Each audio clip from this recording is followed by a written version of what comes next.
आइए आज हम बात करते हैं कोलेस्ट्रॉल एम्बोलाई सिंड्रोम की। तो देखिए कोलेस्ट्रॉल एम्बोलाई सिंड्रोम क्या होता है। तो देखिए जैसे कहीं पे भी ना, यहाँ पे देखिए खास तौर से लार्ज आर्टरी होती है, यहाँ पे जब एथेरोस्क्लेरोटिक प्लग का फॉर्मेशन होता है तो यहाँ पे जो कोलेस्ट्रॉल होता है ना, कभी कभी यहाँ से डिसलॉज हो जाता है और डिसलॉज होकर ना ये जाता है माइक्रो सर्कुलेशन में, कहीं माइक्रो सर्कुलेशन में जाके यहाँ पे ब्लॉकेज कॉज कर देता है, यानी यहाँ पे एम्बोलाई का फॉर्मेशन कर देता है। तो इसी को हम बोलते हैं कोलेस्ट्रॉल एम्बोलाई सिंड्रोम। ठीक, तो देखिए यहाँ पे वही लिखा गया कि micro embolisation of cholesterol displaced from atherosclerotic plug in large artery. तो लार्ज आर्टरी में जो एथेरोस्क्लेरोटिक प्लग बनता है, इसी से माइक्रो एम्बोलाइजेशन हो जाता है कोलेस्ट्रॉल का, यानी कोलेस्ट्रॉल यहाँ से डिस्प्लेस्ड होगा और ये माइक्रो एम्बोलाइजेशन कॉज करेगा, यानी माइक्रो वेसल्स में जाके एम्बोलाई का फॉर्मेशन कर देता है।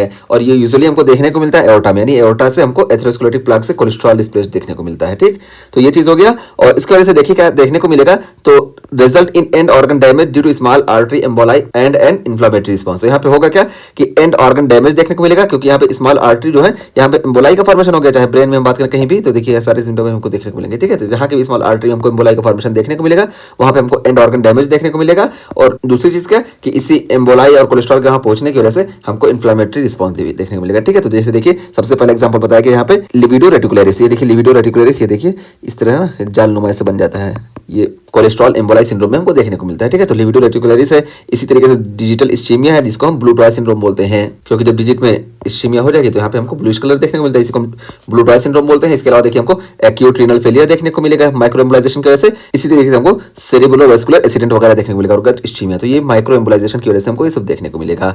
और यहाँ पे देखिए बताया क्या गया पल्स के बारे में कि pulses remain palpable because large artery are unaffected. तो यहाँ पे लार्ज आर्टरी जो होती है ये अनअफेक्टेड होती है, इस वजह से यहाँ पे पल्सेस जो होंगे ये पल्पेबल होंगे। ठीक है, पल्स में कोई परेशानी नहीं आएगी। और ये कब ज्यादा देखने को मिलता है ये बताया गया कि मे फॉलो इन्वेसिव वेस्कुलर प्रोसीजर। तो इन्वेसिव वेस्कुलर प्रोसीजर में हमको कोलेस्ट्रॉल एम्बोलाई का सिंड्रोम ज्यादा देखने को मिलता है। क्यों? क्योंकि इन्वेसिव प्रोसीजर जो होता है जैसे एंजियोग्राफी, एंजियोप्लास्टी या एंडोवेस्कुलर ग्राफ्टिंग, तो इन सारी कंडीशन में क्या होता है कि यहाँ पे जो एथेरोस्क्लेरोटिक प्लग होता है, यहाँ से चांस ज्यादा होता है कि कोलेस्ट्रॉल डिस्प्लेस होकर ये जाके माइक्रो एम्बोलाई का फॉर्मेशन कर दे। ठीक है, तो इस वजह से इन सारी प्रोसीजर में बहुत ज़्यादा चांस होता है।